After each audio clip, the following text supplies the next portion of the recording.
Good morning, everybody. Happy to see you all this morning.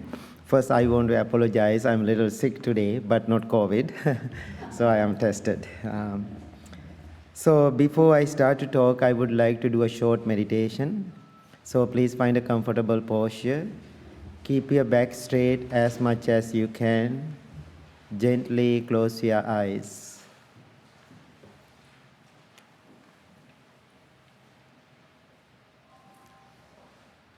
Take few deep, long breaths and relax your whole body. Please do it 3 times. Breathe in and let go and relax.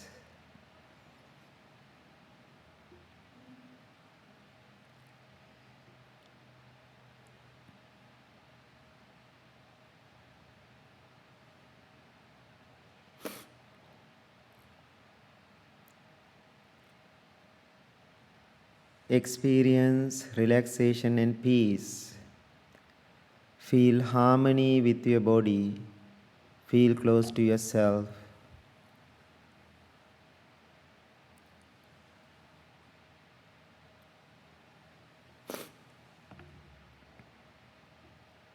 Now send your loving thoughts towards yourself, thinking, may I be well, may I be happy, may I be peaceful.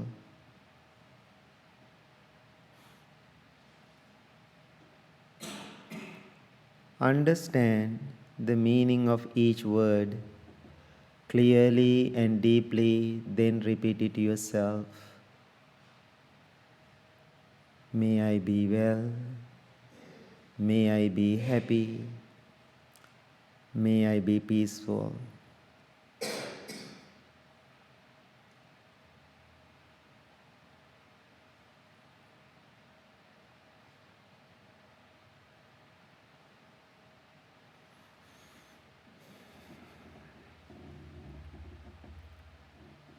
Having loving motivation towards yourself, now slowly turn your attention to the subtle sensation of the breath.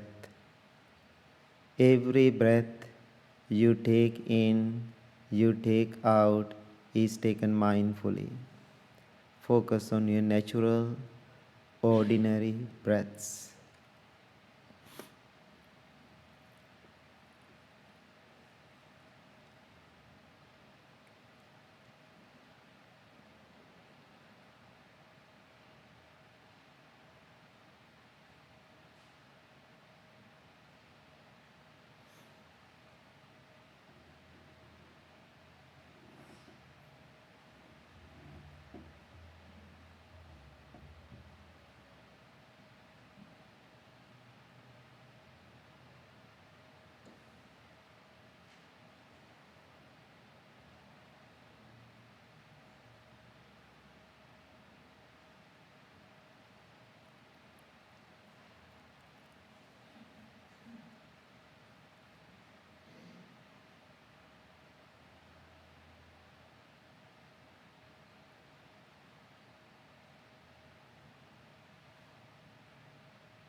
Now observe your mind, observe your body.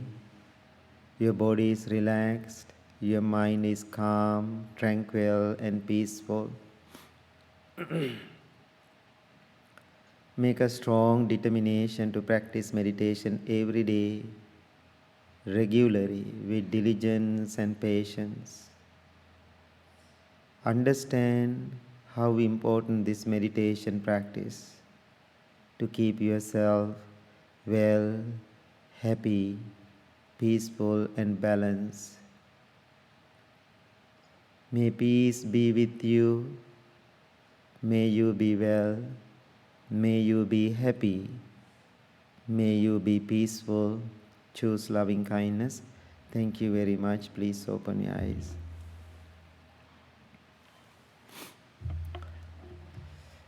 Last Sunday also I did the UU service in the morning. So I'm so used to UU churches. Sometimes people call me in the UU community, I'm a UU Buddhist monk. So I don't know, I'm so used to UU church services. I do so many all the time. And also my temple, also former UU church. Right? It is 120 years old building. I was teaching meditation at the UU community 9 years. 9 years later, they announced they are going to sell the church. They asked me to purchase the building. So then I said, I'm a monk, I live by donation. I don't have money to buy a church. So anyway, I announced to people one Saturday morning. Then all my American friends, they said, no, let's do it. So one lady donated 100,000 and all the money came in and I purchased the building. Now I'm a Buddhist monk, I have a church. So after I get this building, people were thinking I take everything down, make it to the Buddhist temple. I said I'm not that much unkind. And so I used to live with Jesus last 9 years. Rest of my life I can live with him. No problem. Now we call the Blue Lotus Buddhist temple look like a church. When you walk into our sanctuary like this, first thing you will see 14 feet tall Jesus standing. Other side, 9 feet tall Buddha standing. That is the combination of my temple, Buddha and Jesus, standing side by side. And they are practicing loving kindness and mindfulness every day, and no conflict at all. Sometimes conflict is in people, not them, right? So anyway, now we have 386 meditation classes per year. So it's a very busy place, and also we have few centers around the country. So that's my life journey. So I want to share you some wisdom. One day, one man came to see me. He is one of our former president of the Blue Lotus Temple. He said, Bhante, I want to meet you. I said, sure. Then he came. The moment he see me, he started to cry. He's 70 years old. And he's a big business owner. I know he has lots of money. Then he said, he told me a story. Bhante, when I was young, I started my first job when I was 15 years old. My parents and my grandparents has a business. They said, if you want to have a quality life, please work hard, make more money, then you can be happy. That's what my grandparents and parents said. They were believing in money. So I was believing it too. Then I worked so hard, I made lots of money. I can see that. Then, now I'm 70 years old, I was sick, I had the heart issue. Then I was thinking, nothing to worry. Why? I have money. If I have money, I can fix everything. That's what he was believing. He went to all the big hospitals in Chicagoland. He was thinking he can take care of himself. But they couldn't figure it out. Then he was thinking, it's okay, I have money. He was thinking, I go into the most expensive hospital in the country, Rochester, Minnesota, and I went to the Mayo Clinic. Then group of doctors and nurses worked with me, but they couldn't figure it out. Now I am mad. Now I am sad. I feel so disappointed. I am angry with myself, my money, and everything. I don't know what to do. That's why I made this appointment with you. Then he said something amazing. So he was sitting there before I reached the temple. Bhante, I want to let you know, today I experienced in front of the Buddha and Jesus, I had the strong feeling, peaceful feeling inside me. I cannot buy this feeling using my money. Now think about how beautiful your country, where you live. If you have money or your credit card or your bank card, if you want to buy something, you can drive through and buy it. How powerful this country. Drive through. It's very interesting. I was giving a talk long time ago in the Penn State while I was traveling around here. So one young man after my talk, Bhante, I'm very interested what you said. Everything is fast-paced in this culture. There is a church in somewhere in central Pennsylvania, he said, I don't know where it is. There's a drive-through church. I said, what? Drive-through church? I don't believe it. No, if you don't believe it, I will take you there. I asked him, how is work? People don't have time to go to church Sunday morning. What they do, they get in the car, get the coffee through the Starbucks drive-through, and then go drive-through church. They have 3 buttons, like a bank. Push the button, put the credit card, or make the donation. According to their donation, they can hear a sermon. Then I said, wow, that's very interesting to me. What I'm going to do, you gave me a perfect business idea, right? After I go back to the Blue Lotus Temple, we are perfect place to start the drive-through, and I'm going to do drive-through mindfulness. I made the joke. They start to laugh. I think I cannot do that. So that's how we live in this country. So we have lots of material things here in this country. I'm coming from poor nation, island nation, 20 million people. We don't have that many choices. These days we are going really rough time in Sri Lanka. Okay? So now I was reading a magazine published in Australia. It says 60% of the world wealth in the United States. All other 40 all over the world. So if material things are our ultimate happiness, this nation has to be the happiest nation in the world. This is my country too. I love this country, but we know we have all the issues. Sometimes these days we have a financial crisis in Sri Lanka. People are traveling to Sri Lanka with me soon. So some people are concerned to travel to Sri Lanka because we don't know what is going to happen. I said, don't worry. I'm with you. Nobody shooting around the country, and so easily you can walk around the country, but no problem, no need to have fear, because we have peace there, but we don't have that many things. So anyway, now people are tired with these material things, then people are looking for other options, alternatives. It's very interesting to me what people are looking for. Now after they get tired and exhausted about the material things, people are thinking, what are the other options I have to make my life happy? Then people thinking yoga, holistic lifestyle, or meditation. So people searching for all those things. Be careful, right? You have all those options now. All the gurus, all the swamis, all the monks, all the nuns, everybody is here in this country. Now, more than doing meditation, you can do shopping. You can shop around meditation. So 2 girls came to me and said, Bhante, we are going to New York City to do a mindfulness training program. They are practicing at the temple, they're school teachers. I said, sure, no problem. After 2 weeks, they were at the temple. I asked, how was it? I was so curious to know about the program. Then they said, okay, it is okay. What does that mean? It is not okay. So then I was asking more questions. How much did you spend for that program? Oh, Bhante, we spent $1,500. Now mindfulness is very expensive this country. Very expensive. Why? Everything is commercialized. So then they said, we learn a lot of theories. But Bhante, good thing about this program, end of this program, they issued us a certificate. We love that. Now we are mindfulness trained teachers. But we are not mindful, but we can teach it. That's what happened to mindfulness now. Therefore, I can see even that there's a traditional way the church is doing. Every time when I go to the church services, they can see Bhante Sujatha's sermon. I don't like to give sermons. I don't want to. I am not a preacher. So what I am doing as a monk, now this is my 40th year being a monk. So what I'm doing with people, I'm sharing my practice with people. I'm not preaching, I'm not giving a sermon. So therefore, now people are thinking, if I have money, I can buy mindfulness. One man at the wedding came to me and sitting next to me, I know wife really well. He said, my wife really talking about you highly. I really want to learn how to practice mindfulness. Can you teach me? I said, sure, you can come to the temple, you are not far from me. Then he said, no, that's not my style. I don't want to come to the temple. I am a famous person. I don't know he's famous or not.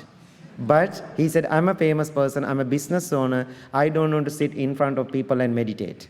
People recognize, I get it. So then I said, no problem. Then he made the deal with me. He's a business owner. How about you come to my house and teach me and my wife how to practice mindfulness? I said, I will do that. Then I said, Wednesday morning, 10 to 11, I will be in your home. Right after I confirm date, time, and date, he asked traditional American question. What is that? How much do you charge? Like 18 years ago, he asked this question. I felt so uncomfortable. Why? Being a monk, I never talk about the money. I do my service, people do their service. So that's how we did as a monk. Now I'm a little bit comfortable being here in this country, otherwise I can't live here in this country. That moment I felt very uncomfortable. I said, no, there is no charge for mindfulness or meditation. It is free of charge. Then he made his face and looking at me, really? You are giving your service free? I don't want it. Then he said, I don't want it. I need something quality. I don't want anything free or cheap. That's America sometimes. So then I don't know what to say or what to do. I was so quiet. But he's not quiet. He's keep thinking. I feel the tension because I'm sitting next to him. Then he tapped me again and said, I cannot believe you are not charging. Your service is cheap. Now I felt little he's insulting me. Now I don't know. I know how to handle the situation, so I'm so quiet. The third time when he asked the same question, perfect answer came to my mind. When he asked, you don't charge your meditation or your mindfulness, I said, my mindfulness practice is priceless.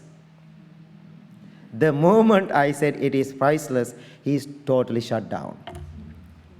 Then, after a few minutes later, he said, I really like you. Then I said, I really like you too. No problem. Then he said, come and teach me. So I was teaching 3 months at this house. Now think about, after mind change, everything will change. Now I become a part of their life. Because wife said, 20 years I separated from my husband in the same house. We were sleeping in the 2 separate bedrooms because we are mad each other. Now after meditation, they came together. I did the private wedding for them. Now every fancy vacation they are going every year, they are inviting me. Sometimes I'm joined with them. One time I asked him, hey, now you have money. Why you are working hard? No need to make more money. No, Bhante, you are wrong. Why I am making more money? Not for me. I am making money for the world. Think about his mind is changed. You know, he built 15 houses in Sri Lanka for poor people. Now, money is not bad. Money is not evil. The problem is the mind. Now still he's a business owner. Whole family is meditating. Children are meditating. They are so loving and kind, helping people. That is meditation. Does it make sense? That is meditation. Now I am going to tell you, when you are practicing meditation or mindfulness, how do you know you are doing well? How do you know you are doing well? After I am doing the 10-day retreat, one lady came to me and asked, last question, Bhante, I was practicing mindfulness last 10 days with you. My last question is, after 10 days practicing with you, where I'm at? I want to know. I made my face. I was looking at her. I said, how do I know where you at? Last 40 years I'm practicing, still I'm trying to figuring out where I'm at. Again, I just walk away. That's my nature. So anyway, I knew she's not happy about my answer. She's behind me. Then she came to the kitchen and said, Bhante, you didn't give me an answer. I said, I did. But I'm not happy about it. Then I said, that's not my problem then. Right? So anyway, I said, okay, I understand. Sit down. Let's talk about it. After 10 days, I'm talking to these people. I took another hour to explain to her. Now I'm explaining to you same thing. How do you know when you are practicing mindfulness or meditation, you are getting better? Number one, this is my personal journey too, okay? When I am practicing meditation, I figure it out, my self-loving kindness getting better in my life every single day when I'm practicing mindfulness. I'm really loving to myself. I'm paying attention to my body and my mind. Some people paying attention to their body, they are not paying attention to their mind. Some group of people, they are paying attention to their mind, they are not paying attention. I call it, it is imbalance, your practice. You have to respect your body, taking care of your body. Same time, you have to take care of your mind. That quality getting better in your life when you are practicing meditation.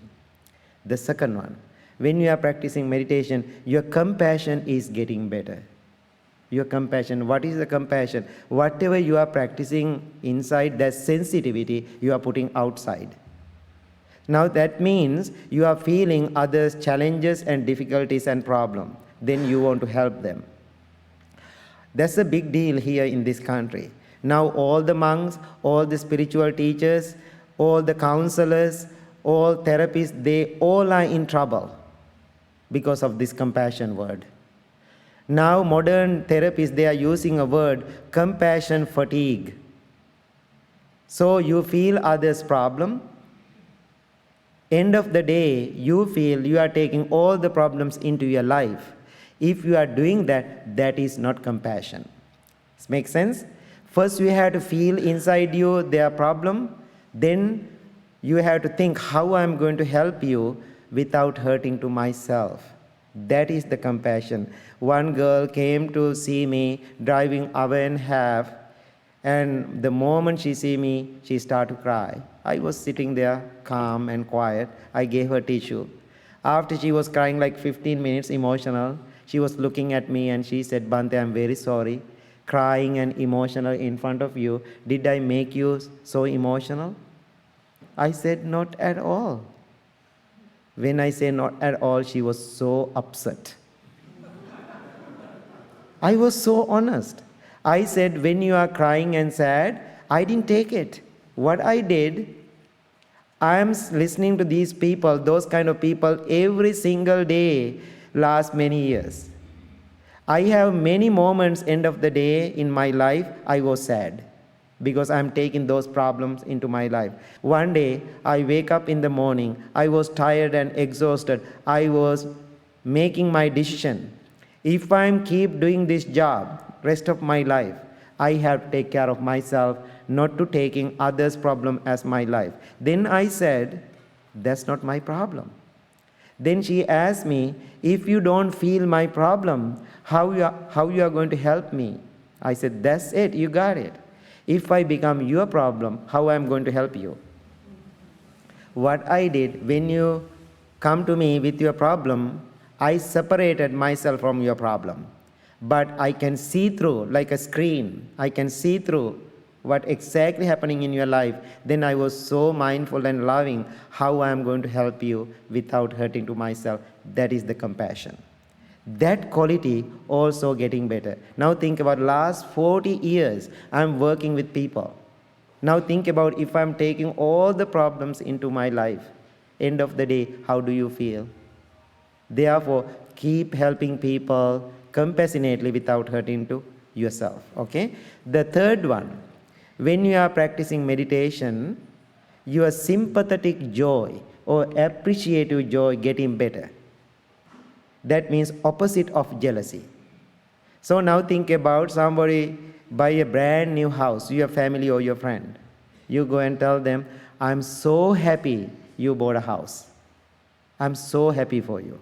You bought a car, I'm so happy for you. You passed the PhD, I'm so happy for you. In Buddhist tradition, we say rejoicing together.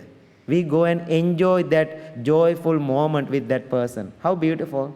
That is what we call the sympathetic joy. That quality also getting better. The next one is, the fourth one is keep your mind even, equanimity. So when nature of our mind always going back and forth, bouncing, lots of emotion, good and bad, happy and unhappy. Always our mind going back and forth, live in duality. Our life always live in duality. That's why end of the day we are tired and exhausted. Why? Our mind is bouncing. When you are practicing meditation, you are maintaining our mind, even mind. One time I am getting ready for evening class in downtown Chicago. One of my students from Wisconsin called me and said, Bhante, emotionally today I feel I'm drained. I need your help. I don't have a car. Can you come to my house, sit with me? I was asking a couple of questions. It's not urgent. He has all the tools. I said, I cannot make it today. You can handle it. Being a Buddhist monk, very difficult for me to say no. Now being here many years, I know how to say no now because American people trained me how to say no. Thank you so much. So I said no. He didn't like it. So the moment I said no, I cannot come to your house today. What he said, you are the most unkind monk I ever met. Then he hung up the phone. What I had to say, nothing. I just left the phone and I did my class. I was so happy myself because I didn't take it personally. So next Saturday when I'm teaching meditation at the temple, I opened my eyes, this man sitting in front of me. Then he came to me, Bhante, I want to apologize. Apology is a good thing. But I asked for what? I want to apologize to you. I said, you didn't do anything wrong to me. You did wrong to yourself. That means you have to apologize to yourself. Now you are telling me I'm a good monk. Nothing to do with me. That's how you see me. So therefore, when you say I'm a good monk, I'm a bad monk, I don't want to, live my life like that. So therefore, I'm confident about my own journey. So if you say I'm a bad monk, that's your problem. Now you are telling me I'm a good monk, still it is yours.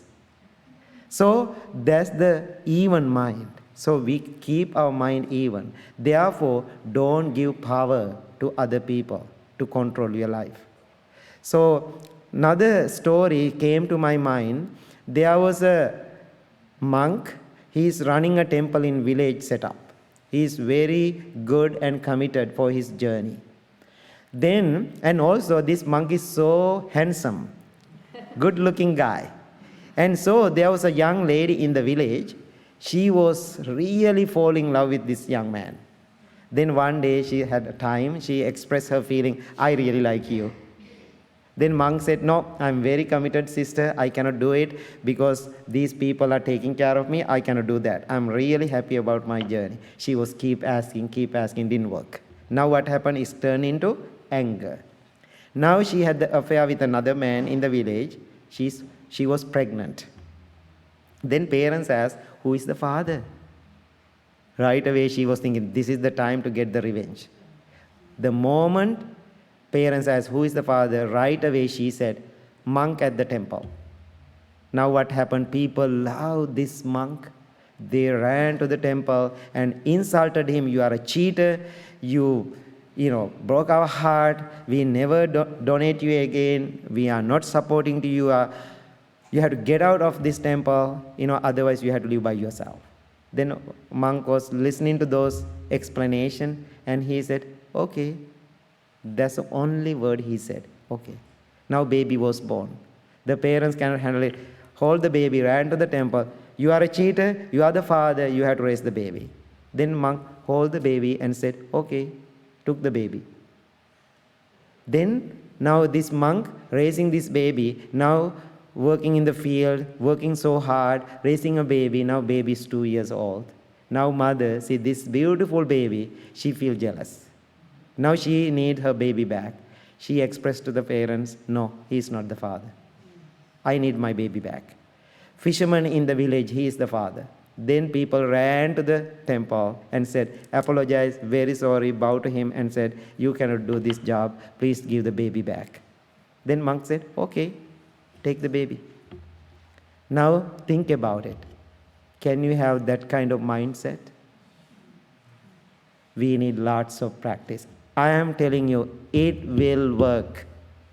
Otherwise, I'm going to quit. I'm telling you, it is working. This is my personal experiences in life. It is working if you're really working on it. Then 2 more qualities. When we are practicing meditation, another quality getting into your life, every problem we have, there's a root. What is the root of all your problem? Everything is ego related. I, my, and mine. I can give a whole another 2-hour talk about it, right? About ego. Everything is ego related. Whatever problem you have in your mind, Everything is related to I, my, or mine. All the fight, all the killing each other, whatever negativity is happening in the world, root is ego or greed. So therefore, you are getting better with that quality. Okay? So when you are getting better with less ego, you have less ego, what will happen? There's a great quality come to your mind. You become so humble. But don't become a doormat. Does it make sense? Everything is ego related, then you become so humble, don't become a doormat. What you have to do then? Even you have less ego, when people are trying to play the game with you, learn to be a cobra. What cobra does? Hiss. Please hiss, but don't bite. That's what I'm doing as the leader in the community. I know how to hiss really well, but I don't bite. So otherwise people are using like a doormat. The last one is, when we are practicing meditation, we all understand true nature of life, which is impermanence. If you understand impermanence, life is so beautiful. If you understand impermanence, you are the one going to have lots of fun. If you don't understand the word impermanence, you are so depressed. So, sometime when I'm doing retreat, I don't want to be serious. When I'm serious, people become double serious. One time I was doing a retreat in Costa Rica, and so in the morning after first day breakfast, people are talking. Then I was walking to the dining area. Then moment I walk in, they stop talking. Then I knew they are talking about me. Then I said, I know you guys are talking about me. What's going on? I asked. Then they said, Bhante, we are so worrying about our beloved monk. After breakfast, we are going to beach, and also we are going for zip lining. We are thinking what we are going to do for you. You are a monk. I said, who said I'm not coming to zip lining? Then they are looking at me, do you join? I said, of course. Why? I said, maybe sooner or later I'm going to die. Until then, I have to enjoy my life. I know life is going to change. I know I'm going to die. Is it okay? While I'm doing zip lining, I will die. It's a happy way to die. So that means even I'm practicing meditation, I know the word impermanence. After I understand it deeply, then I can have lots of fun in your life. But you have to have big question mark how you are going to have fun without hurting to myself, without hurting to others. So let's summarize. What are the 6 things I said when you are practicing meditation, you are getting better? First one, your loving kindness getting better for your physical body and your mind. Your compassion getting better. What is the compassion? How I am going to help you without hurting to myself. The third is sympathetic joy or appreciative joy, rejoicing together, whatever good happen in others' life. Number 4, equanimity, maintaining your mind in even mind, not going up and down, bouncing mind. Number 4 is, what is that? Everything is related to ego. We have to reduce and we have to work on our ego. Then we become so humble, but don't become a doormat. Number 6, understand the word of impermanence and go and have fun. That is the 7 qualities when you are practicing meditation, you are doing well in your life. Those qualities are not getting better in your life, please stop that meditation. That means meditation doesn't work. You have to find something else. Sometimes people are so used to sitting on the cushion. Oh, I did 8 hours meditation. For what? I can see lots of addicts here in this country. Drug addict, alcoholic, and all those addicts. Now in the spiritual community, there is another addicts I can see. I call the cushion addicts. They are so addicted, they are cushion, sitting on the cushion. Right after they go away from the cushion, they are the same annoying, difficult, painful people. I have seen it in my life. Therefore, Cushion is not your practice, cushion is your training time. Practice is in your real life. Therefore, please practice in your real life. Don't attach to the cushion. So thank you so much, everybody. One thing I want to announce, when you go outside, you can see my table, all the Choose Loving Kindness item and books and t-shirts. Last 22 years, this church helped me so much.